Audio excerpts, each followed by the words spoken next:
For 3 centuries, the Galactic Commonwealth's anthropological vessels hovered at the edges of Earth's solar system, their crews confident in their perfect camouflage technology. They documented humanity's stumbling attempts at space exploration, their primitive rocket technologies, and their endless squabbles over resources. The Commonwealth's research teams wrote lengthy papers about humanity's charming ignorance of the greater universe, never suspecting they were the ones being studied. Dr. Elena Martinez stood in the underground chamber beneath the Atacama Desert, examining the latest data streams from the quantum sensors her team had scattered throughout the solar system. The aliens thought their cloaking technology was flawless, but they'd never considered that their drive signatures would leave ripples in spacetime itself, ripples that humans had learned to detect decades ago. Another Zarkax vessel just dropped out of FTL at the L4 point. Her colleague Dr. James Chen reported, his fingers dancing across holographic displays. That makes 15 observation posts now. They're really stepping up their surveillance. Elena nodded, a slight smile playing at her lips. They're getting nervous. Our latest failed fusion test must have caught their attention. The test hadn't failed at all, of course. It had performed exactly as intended, making Earth look like it was still decades away from achieving reliable fusion power, while secretly feeding vital data to the real fusion facilities buried 2 kilometers beneath the Pacific Ocean floor.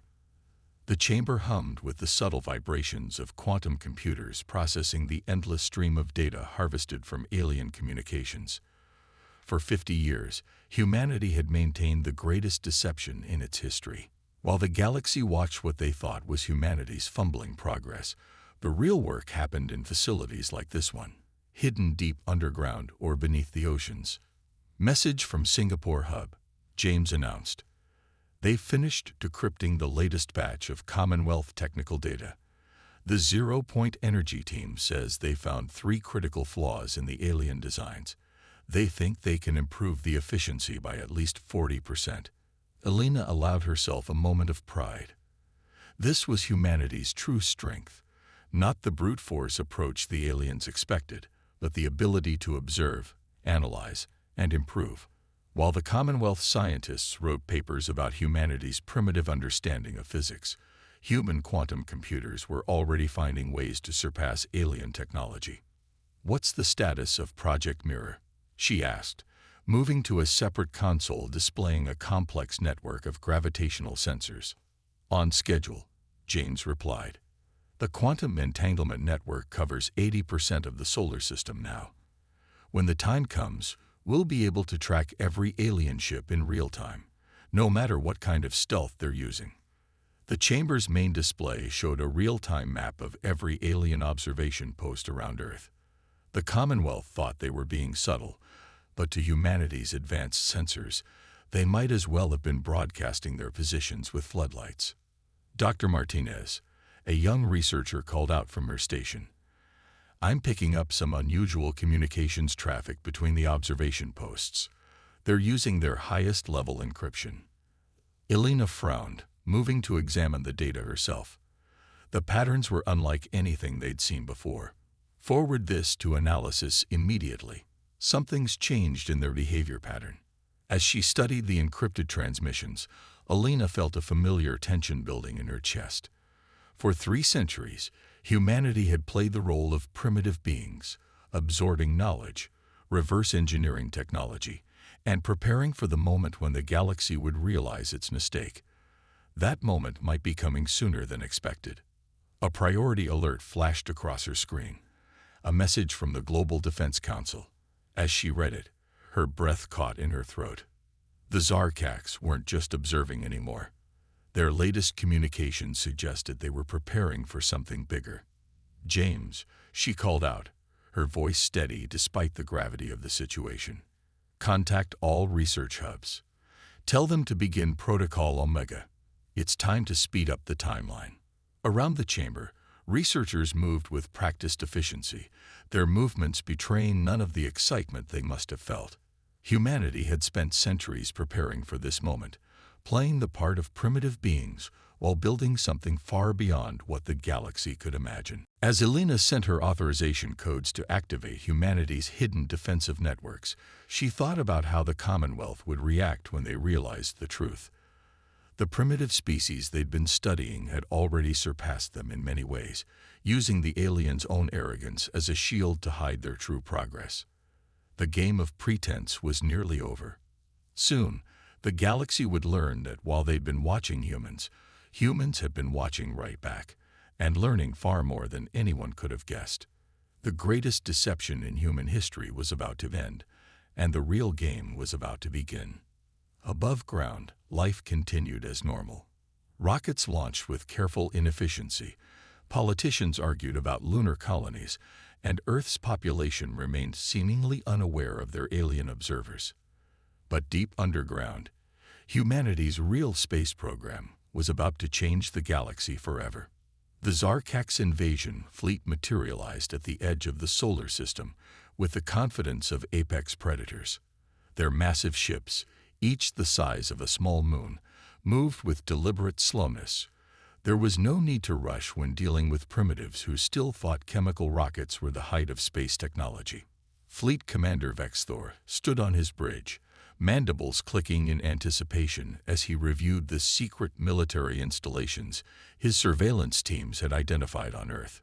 Primitive missile silos, chemical weapons facilities, and nuclear stockpiles, all useless against his fleet's shields. This would be the easiest resource acquisition of his career. "Send the ultimatum," he ordered, his translator converting his clicks and whistles into the humans' crude radio waves. "Let's see how quickly they surrender." But in the deep-sea command center beneath the Pacific, Admiral Sarah Chen watched the alien fleet's approach with calculated satisfaction. Every movement of their ships transmitted volumes of tactical data to her quantum sensors. The Zarkaks weren't even trying to mask their shield frequencies or weapon signatures. Why would they, against such primitive opponents? "All defense platforms in position," her tactical officer reported. "Quantum entanglement network at full capacity. The enemy remains unaware of our capabilities." Sarah allowed herself a small smile. "Initiate protocol revelation. Let's show them what humanity has been hiding." Across Earth, the carefully maintained facade began to fall away. What the aliens had thought were primitive satellite arrays suddenly shed their disguises, revealing advanced weapon platforms. The defunct space stations in Earth orbit transformed, their cheap solar panels retracting to expose phase-shifted armor and quantum weapon arrays. On his bridge, Vexthor's confidence turned to confusion as his sensors detected massive energy signatures where none should exist. Before he could process this development, his tactical officer screamed in alarm. Multiple targets emerging from the gas giants, energy signatures off the scale. From the atmospheres of Jupiter and Saturn, humanity's true fleet emerged. Ships that had been hidden for decades, practicing maneuvers in the storms of the gas giants, now moved with lethal precision. Their designs were unlike anything the galaxy had seen. Organic curves blended with geometric patterns that seemed to bend space itself. "Impossible," Vexthor whispered. "Their technology, it's beyond even our theoretical models." The human ships didn't use conventional drives.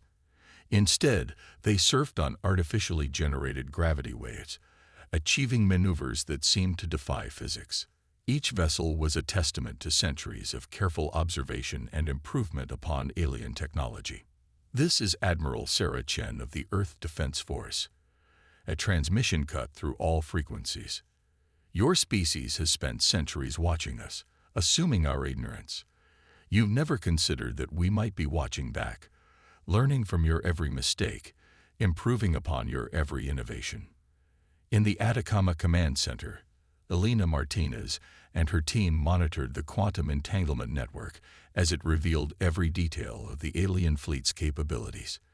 The Zarkak ships were powerful, but their designs were stagnant, unchanged for centuries due to their technological arrogance.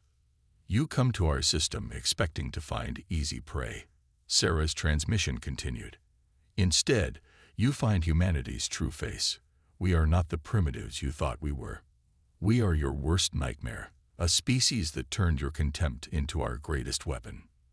Vexthor ordered his fleet to battle stations, but he was already too late. The human vessels moved like liquid mercury through space, their quantum-shifted hulls absorbing or redirecting every weapon impact. Their return fire wasn't just powerful, it was precise, targeting weaknesses in Zarkak's shield harmonics that the aliens hadn't even known existed. Secondary defense grid activated, James Chen reported from his station. The asteroid belt came alive as thousands of automated defense platforms emerged from their hiding places. The Zarkak's fleet found itself caught in a three-dimensional web of overlapping fields of fire. "How?" Vexthor demanded over an open channel. "How could you have developed all this in secret?" "Because you never really saw us," Sarah replied. "You saw what you wanted to see, a primitive species stumbling toward the stars. Your anthropologists were so busy documenting our supposed limitations that they never noticed us studying them right back." The battle was brief but decisive. Humanity's ships danced through the Zarkak's formation, their weapons finding weaknesses that centuries of careful observation had revealed. When Vexthor finally gave the order to retreat, less than half his fleet remained operational. As the surviving Zarkak ships flowed into hyperspace, Sarah opened a channel to all Earth's command centers. Phase 1 complete. The galaxy now knows we're not defenseless, but they don't yet understand what humanity is truly capable of. In the Atacama facility, Alina looked at the tactical display, showing the retreating alien fleet. "They'll be back," she said. "And they'll bring friends." "Let them come," James replied, his eyes on the quantum data streams showing human ships moving to defensive positions throughout the solar system. "We've spent centuries preparing for this moment. It's time to show the galaxy that humanity isn't just another primitive species to be conquered or ignored." The greatest deception in human history had ended, but the real war was just beginning. As humanity's true fleet took up defensive positions around Earth, the galaxy was about to learn a harsh lesson about underestimating the species they had mocked for so long. The Galactic Commonwealth's Emergency Council chamber erupted in chaos as the Zarkak's fleet's distress signals reached their worlds. The massive holographic displays showed the devastating defeat of what should have been an overwhelming force. Delegates from 100 species argued and accused, their voices blending into a cacophony of fear and disbelief. High Counselor Angstara of the Meridian Concordat raised all four of her arms for silence. "The situation is clear," she announced, her crystalline voice cutting through the noise. "We have catastrophically underestimated the humans." Meanwhile, humanity was done playing defense.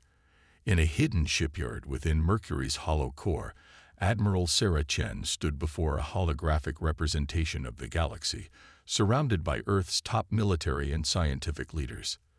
The Quantum Entanglement Network had already mapped every major alien military installation within 1,000 light years. The Zarkak's attack was just the beginning, she explained, highlighting critical strategic points. "Our long-range sensors detect at least 3 more battle fleets mobilizing. They'll try to contain us within our solar system." Dr. Elena Martinez stepped forward, her quantum data streams painting the air with complex calculations. "But they don't know about our greatest advantage. While they watched us struggle with chemical rockets, we were perfecting something far more advanced." Deep beneath the lunar surface, in chambers that had never appeared on any alien surveillance, humanity's secret weapon waited. Not a superweapon or a doomsday device, but something far more revolutionary: the quantum bridge drive. Unlike conventional FTL technology that pushed through space, the QBD created controlled Einstein-Rosen bridges, allowing instant travel between any 2 points. "Operation Lightspeed begins now," Sarah announced. The assembled leaders watched as stealth probes equipped with quantum bridges activated throughout the galaxy. In an instant, humanity's reach extended far beyond what any alien race believed possible. The first target was the Zarkak's military command center on their homeworld. They never saw the attack coming. One moment, Their orbital defenses were secure. The next, human ships simply appeared inside their defense grid, their advanced weapons already firing. Their fundamental mistake, Elena explained as reports of the successful strike came in, was assuming that technological progress must follow a linear path. They thought we'd have to develop the same way they did. Instead, humanity had taken a different approach. While appearing to struggle with basic spaceflight, they had focused on quantum mechanics, artificial intelligence, and gravity manipulation. The result was technology that worked on completely different principles than anything the galaxy had seen before. The counteroffensive moved with devastating precision. Human ships would appear without warning, strike critical targets, and vanish before the aliens could respond. Their quantum-shifted hulls absorbed or redirected any return fire, while their weapons found weaknesses that centuries of observation had revealed. But humanity's true strength wasn't just in their technology. It was in their ability to think differently, to improvise and adapt.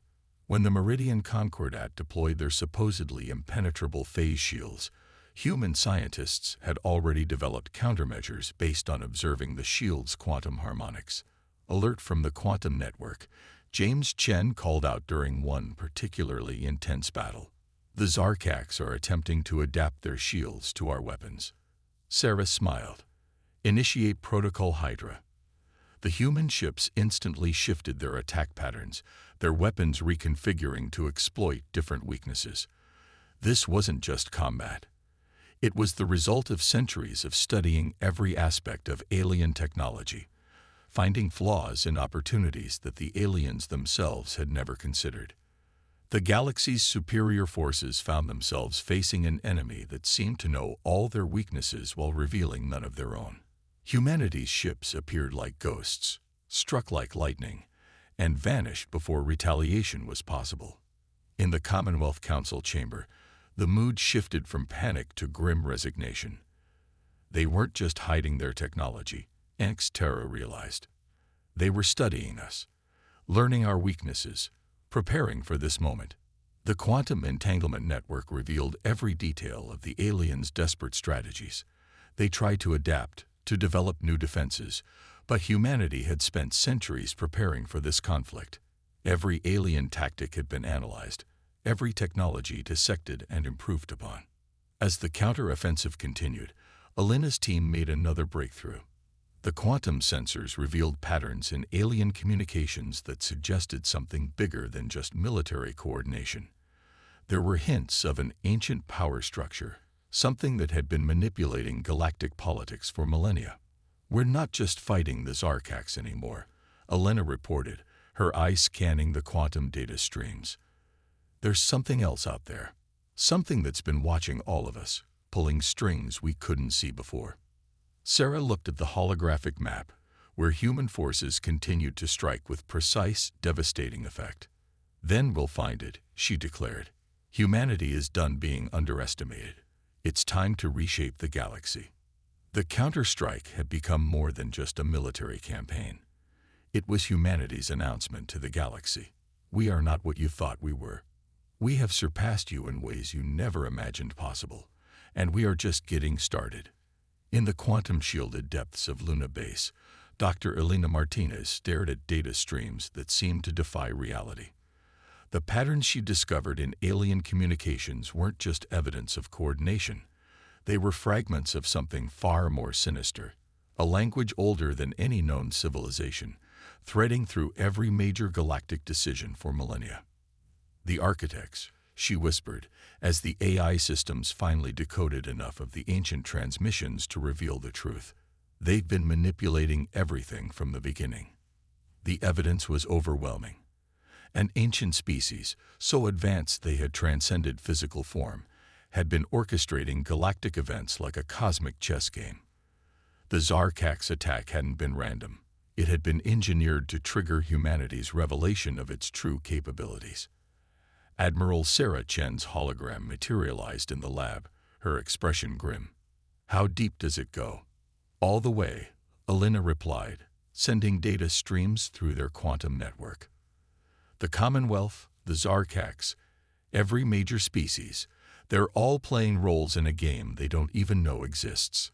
The architects have been conducting a grand experiment, testing different species' responses to controlled situations. In orbit around a distant neutron star, the human stealth vessel Prometheus discovered the first physical evidence. Hidden in the twisted space-time around the stellar remnant was a structure that defied conventional physics, a monitoring station that had been watching galactic civilization evolve for millions of years. They created the conditions for our isolation. James Chen explained during the emergency council meeting. The alien observation posts around Earth weren't just studying us. They were containment platforms designed to keep us in a controlled environment. But they never expected us to turn their own surveillance into our advantage. The architects had seeded different species throughout the galaxy, watching how they developed under various conditions. Some were guided toward aggression, others toward technological stagnation. Earth had been designated as the control group, supposedly free to develop naturally, but actually under constant subtle manipulation. But humanity had done something unprecedented. Instead of developing according to the architects' predictions, they had noticed the manipulation itself. Every alien observer sent to study Earth had unwittingly provided humans with more data about the grand experiment they were part of. That's why our technology looks so different from theirs, Alina realized. We didn't follow their predetermined development path. We created our own. The quantum entanglement network, humanity's greatest achievement, had detected echoes of the architect's influence in the fabric of space-time itself. While alien civilizations developed along carefully controlled lines, humanity had broken free of the pattern, developing technologies that worked on completely different principles. Deep in the galactic core, human stealth ships discovered more evidence. Massive structures, hidden in the chaos of black hole clusters, formed a network of control centers. The architects hadn't just been watching. They had been actively maintaining their experiment, nudging species along predetermined paths. We need to make a decision, Sarah announced to Earth's Unify Council. Do we expose this to the galaxy, or do we play along and gather more intelligence? The answer came from an unexpected source. The quantum network detected a surge of activity from the architects' hidden installations. They knew they had been discovered, and they were initiating some kind of protocol that made the fabric of space-time itself shudder. They're not just experimenting anymore, Alina warned, her quantum sensors detecting distortions spreading throughout the galaxy. They're moving to the next phase of whatever they've been planning. We need to act now. Humanity had spent centuries preparing for a war against conventional enemies, but this was different. They weren't just fighting ships and weapons. They were confronting entities that had mastered the fundamental forces of the universe itself. But humanity had one advantage the architects hadn't counted on: unpredictability. While other species had developed according to careful plans, humans had forged their own path. Their technology, their strategies, their very way of thinking had evolved outside the architects' careful calculations. Send the message to all human forces, Sarah ordered. Operation Oracle begins now. It's time to show these cosmic puppet masters that humanity isn't just another variable in their experiment. As quantum bridges flared to life across the galaxy, humanity prepared to confront beings that had been playing with civilizations like pieces on a game board. The war they had prepared for was about to become something far more profound, a fight for the very freedom of galactic civilization itself. And in the quantum data streams, Alina detected something that gave her hope. The architects' responses weren't smooth and calculated anymore. For the first time in millions of years, they were reacting with something that looked very much like fear. When the architects finally revealed themselves, it wasn't with a thunderous display of power, but with a subtle ripple through the quantum fabric of space-time. Their true forms defied conventional perception. Patterns of pure energy that existed simultaneously across multiple dimensions. We have watched your species with great interest. Their message resonated directly through the quantum network. You have developed in ways we did not anticipate. In the heart of Luna Base, Dr. Elena Martinez and her team worked frantically to analyze the being's quantum signatures. The architects weren't just ancient, they were fundamental, their consciousness woven into the structure of the universe itself. "Your experiment is over," Admiral Sarah Chen broadcast back, her voice carrying humanity's defiance. "We're not your test subjects anymore. None of us are." The architect's response sent shivers through the quantum network. "You misunderstand. This was never merely an experiment. We were searching for successors." The truth, when it emerged, was both simpler and more profound than anyone had imagined. The architects weren't manipulative overlords. They were tired guardians, ancient beyond comprehension, seeking a species worthy of inheriting their role as custodians of galactic civilization. But humanity refused to simply step into their predetermined role. "We don't want to be your replacements," Elena transmitted through the quantum bridge. "And we won't be your puppets. The galaxy deserves something better than hidden manipulation, no matter how well-intentioned." In that moment, humanity revealed their own grand design. While the architects had watched civilizations develop in isolation, humans had spent centuries preparing to unite them. The quantum entanglement network that had been their greatest weapon could become something far more powerful, a means of genuine communication and cooperation between species. "We propose a different path," Sarah announced, not just to the architects, but to every civilization in the galaxy. "Not control, but connection. Not manipulation, but true cooperation." The quantum network came alive with responses from hundreds of species. The Zarkax, the Meridian Concordat, even the most distant civilizations, all had grown weary of unknowing submission to the architect's grand design. In orbital shipyards that had remained hidden for centuries, humanity unveiled their true masterwork. Not weapons of war, but vessels of peace, ships designed to bridge not just space, but understanding. The quantum technology that had made their military so formidable could create connections between civilizations that had been kept apart for millennia. The architects, for the first time in their unfathomable existence, faced something they had never predicted: a species that didn't want to replace them, but to transform their legacy into something new. "Your resistance to our guidance was not a flaw," the architects acknowledged. "It was the very quality we had sought for eons. But you have chosen a different path than we envisioned." "Because we understand something you forgot," Elena responded. "True growth doesn't come from careful manipulation. It comes from genuine connection, from the chaos and beauty of different species learning from each other."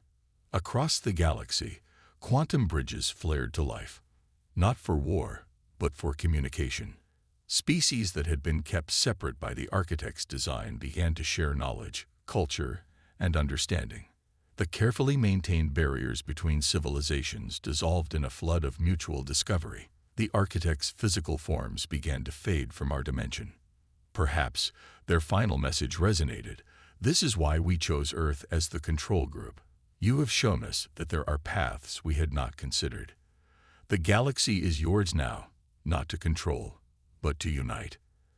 As the ancient beings departed, they left behind not successors, but something they had never imagined: a galaxy awakening to its own potential for cooperation and shared growth.